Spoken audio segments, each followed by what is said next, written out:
Hello and welcome to the Arise interview, where we take time to reflect on the big stories from the news and on the fortunes and affairs of the world in an hour of conversation with commentators, analysts and thought leaders. I'm Charles Aniagolu. Coming up in the next 60 minutes, the latest mass kidnapping of school children in Nigeria ends safely. Gunmen released nearly 300 girls abducted in the northwestern state of Zamfara. The governor of the state said no ransom had been paid. The president of Nigeria has hailed the release and called for local communities to be more vigilant and alert about potential future incidents. We have assessment and analysis.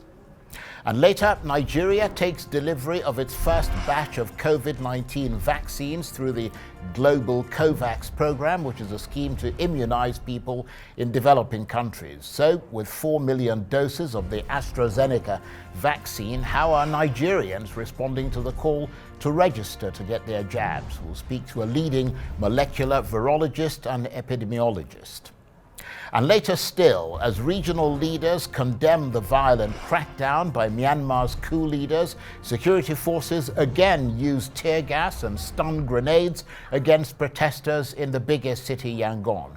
And we hear about the Rohingya Muslim minority who've long been persecuted by the same army that is now back in control. Coming up. Straight away to the dramatic news of the release of nearly 300 schoolgirls who were kidnapped from their boarding school in Nigeria's northwestern Zamfara state last week. The freed school children have been going through health checks and intelligence debriefs, after which they'll be reunited with their families. They were abducted by unidentified gunmen from their school in the town of Jangebe and taken to a forest. As lawlessness becomes commonplace, kidnappings of this kind have increased. Ransom is often the motive of the abductors, though separately and in a different part of the country, the Islamist group Boko Haram has different motivations, their very name meaning that they are against Western education. We'll hear shortly from the governor of Zamfara state, but let's hear first, though, from some of the freed girls describing their ordeal, saying they had sore feet after being made to walk for hours with no rest. We were sleeping at night when suddenly we started hearing gunshots.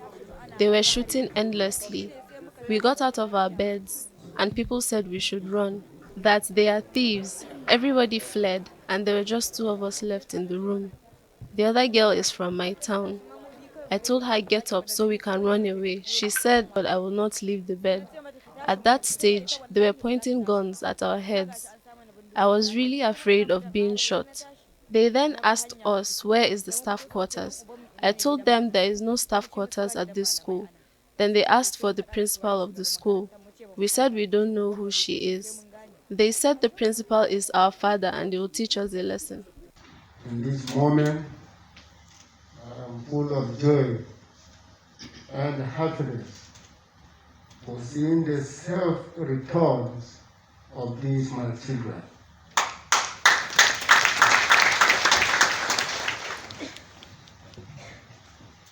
It was on Friday,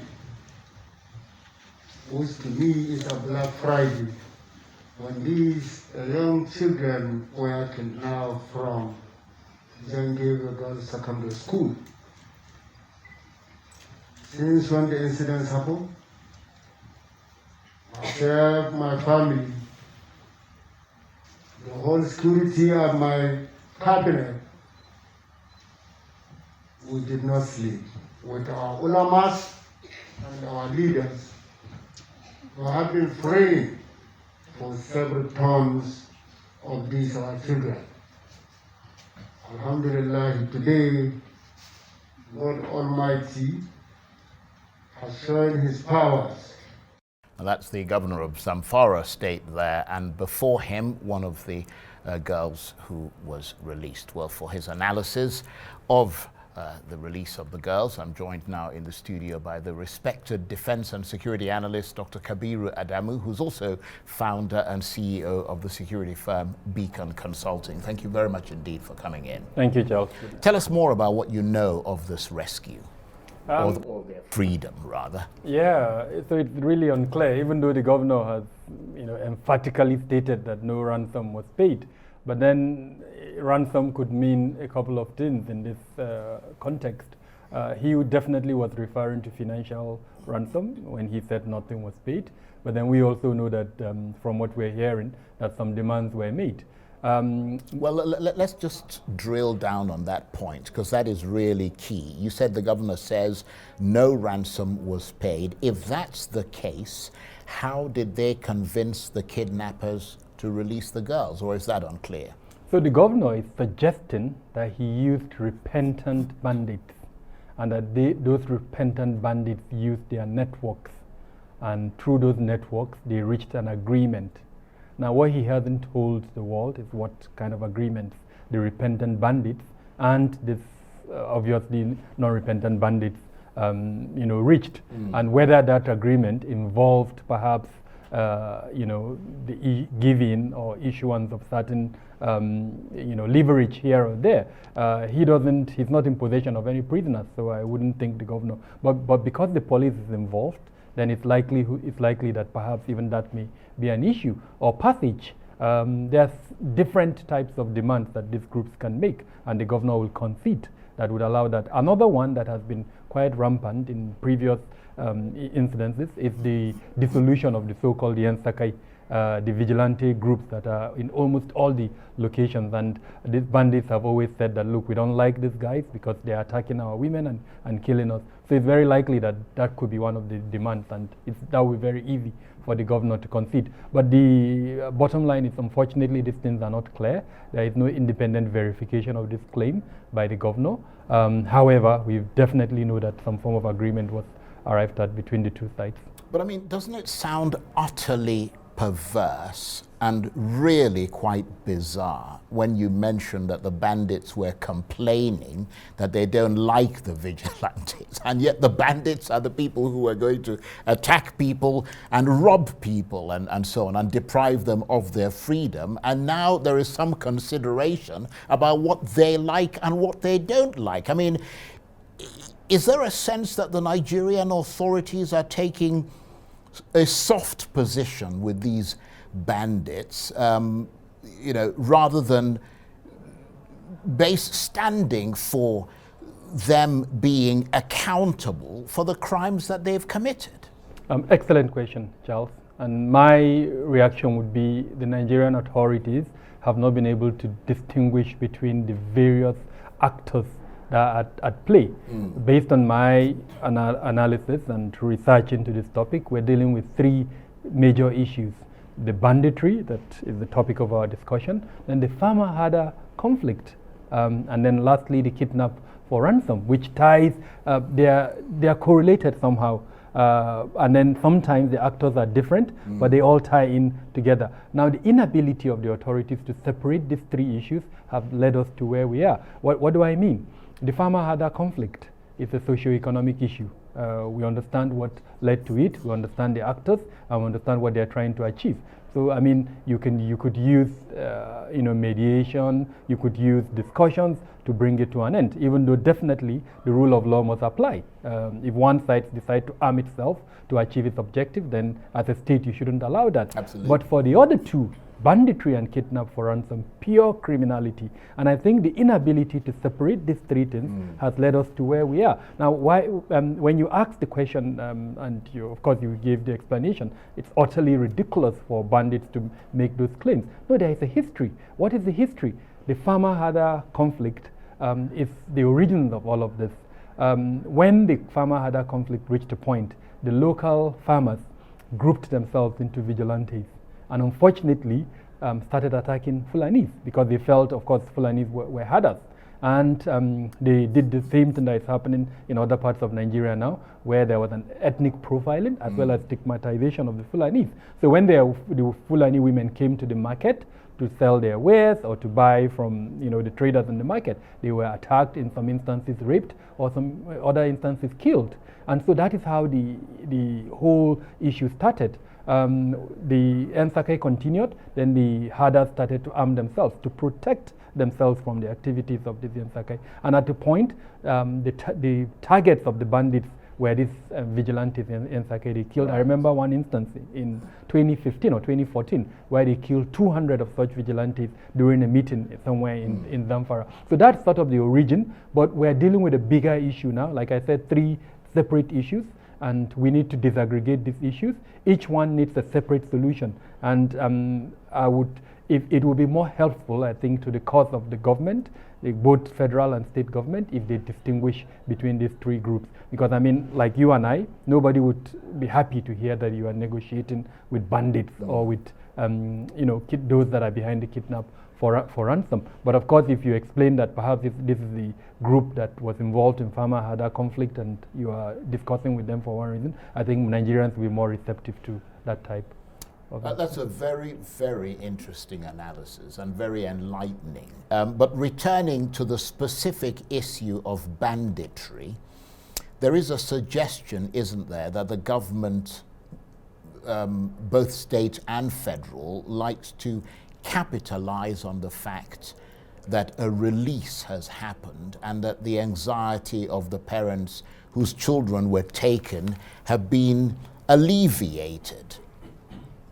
Is there also a suggestion that there is corruption at the heart of these negotiations?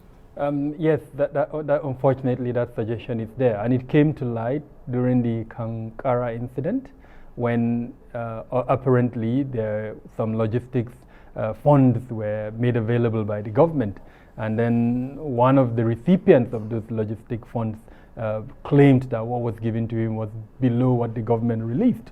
And so there was an argument between both sides on what happened to the difference. So definitely, just like in everything in Nigeria, corruption is an issue. And the worry for outsiders like us who are looking into the issue is that corruption in itself may be an incentive for a continuation of the crime.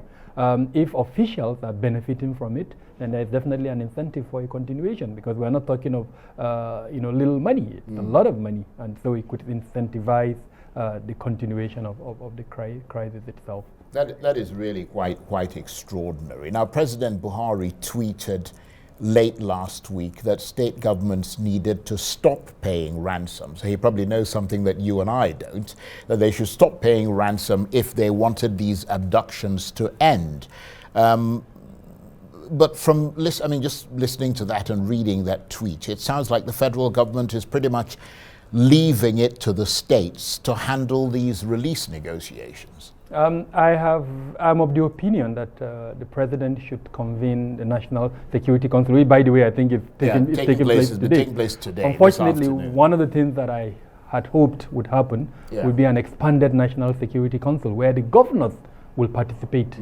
They are not members, but the president can always invite them, of course, and the leadership of the National Assembly. Now, what will that achieve?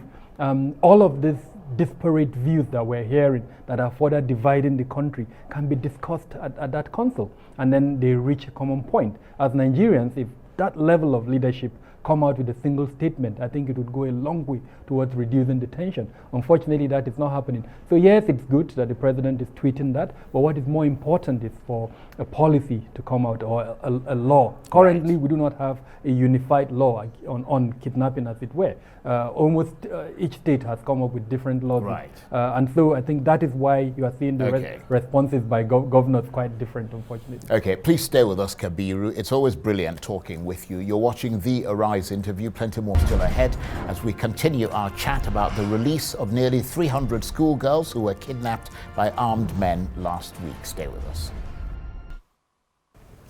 Welcome back to the Arise interview. I'm Charles Anyegolu, and you might have heard that a group of schoolgirls who were kidnapped last week from their school in Nigeria's northwest Zamfara state have been released. It's not clear if a ransom was paid. The girls were abducted by unidentified gunmen from their boarding school in the town of Jangebe on Friday. The president of Nigeria, Muhammadu Buhari, has welcomed their release. Last week, Mr. Buhari tweeted that state governments needed to stop paying ransoms if they wanted these abductions to end. He also urged local communities to be more alert and vigilant.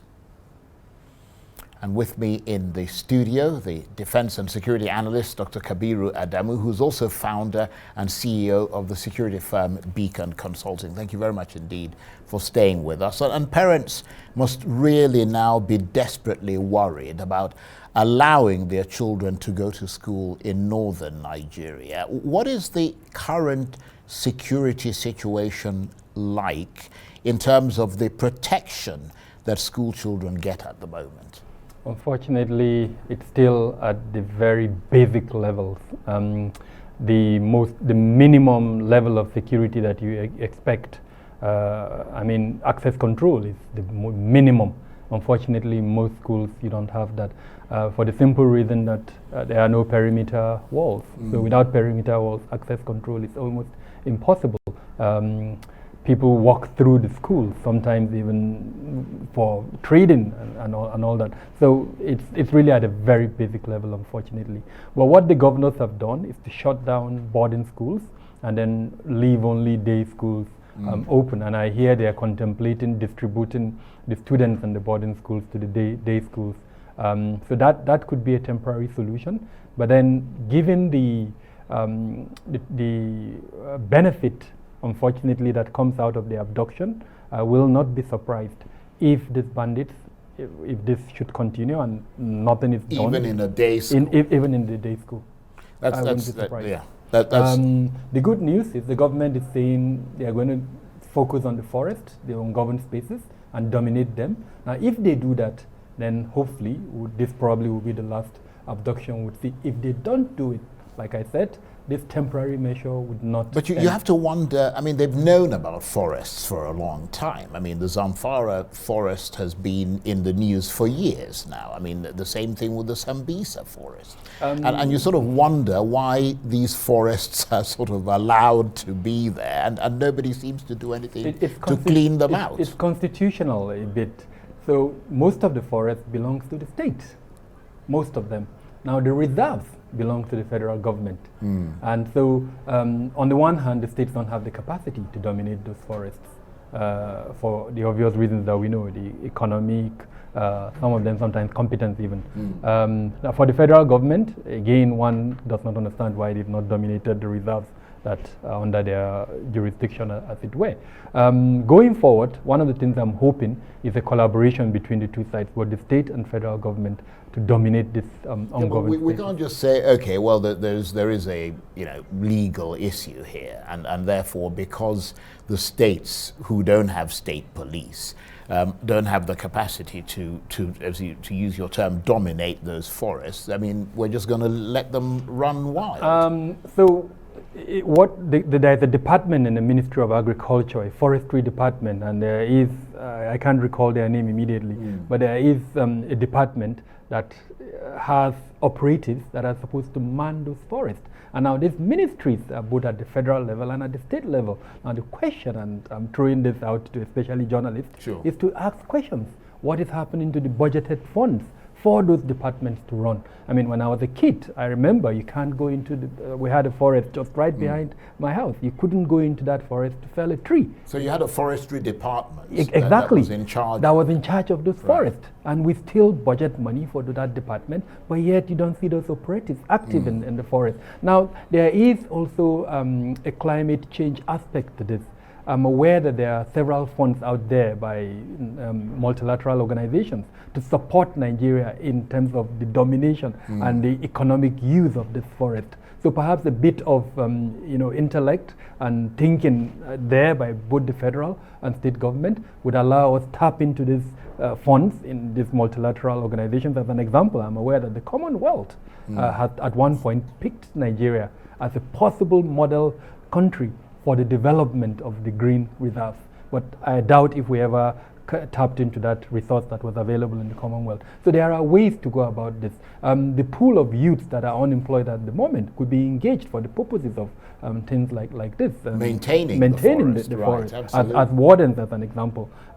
Just like it happens in countries in Africa that have go on safari. We could do that. But it just takes a bit of thinking by both the state and federal government. And it also takes less corruption, Because if somebody is benefiting from the fact that money is being budgeted for a forest department that doesn't function, and the money just gets, diverted, and every single year you get the budget, I mean, why would you care? Exactly. So 3 things: auditing, which is like number one. We need to enhance that. And then, like I always say in the security subsector, monitoring and evaluation. If we've got metrics that is able to show us in clear terms what is happening within the security subsector, then it becomes obvious that, look, money has been voted for this particular purpose, but nothing is being done about it. But I mean, to go back to the issue of security in the schools, because obviously that's an immediate problem. You've got the other slightly medium-term and longer-term issues. But I suppose the conundrum for the government is how to make schools more secure without bringing weapons into the schools and potentially making the situation even more volatile, where the kids then become threatened because there are guns all over the place. On the other hand, you've got economic deprivation, which is making the kidnappers more desperate to keep doing what they're doing. For me, the best way to tackle this is to seek to establish social order. And that means we're not just looking at the schools, but we're looking at the communities as a whole. Now, if we seek to establish social order, mainly by enforcing and making the administration of criminal justice system more effective and efficient, and it will be very easy to do that. The agencies that are involved in the administration of criminal justice system, 3 of them really: the police or law enforcement agencies, the judicial system, and then the correctional services. Now make them more effective in a manner that they're able to arrest and then prosecute offenders, and automatically you would reduce the threat to the schools. Now the rest, the little threat that would remain, you can now seek some form of protection. Where you don't have the money to build fence, you could plant something as simple as cactus. I've seen it in somewhere like Plateau State. They plant cactus right around schools, and it's a bit effective.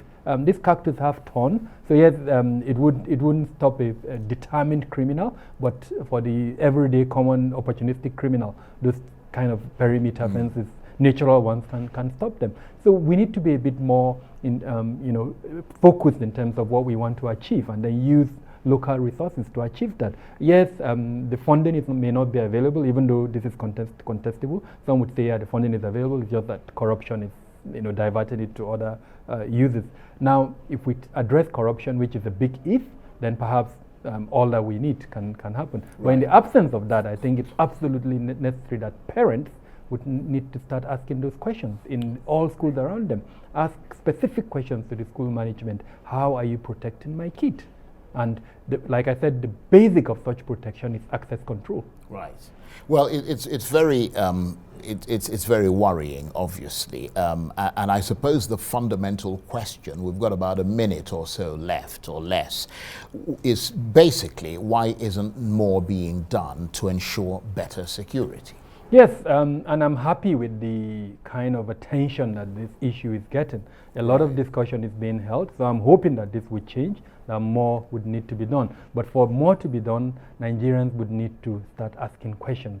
The docility that we're seeing currently needs to stop. Yes. I mentioned that parents should put pressure on the school management. The school management would automatically put pressure on the ministries of education, both at the state and federal level, and I think we'll get there with that kind of pressure.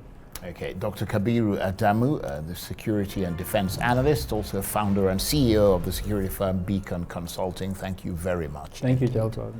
You're watching the Arise interview. Plenty more still ahead, including Nigeria takes delivery of its first batch of COVID-19 vaccines through the global COVAX program. 4 million doses of the AstraZeneca vaccine. Stay with us.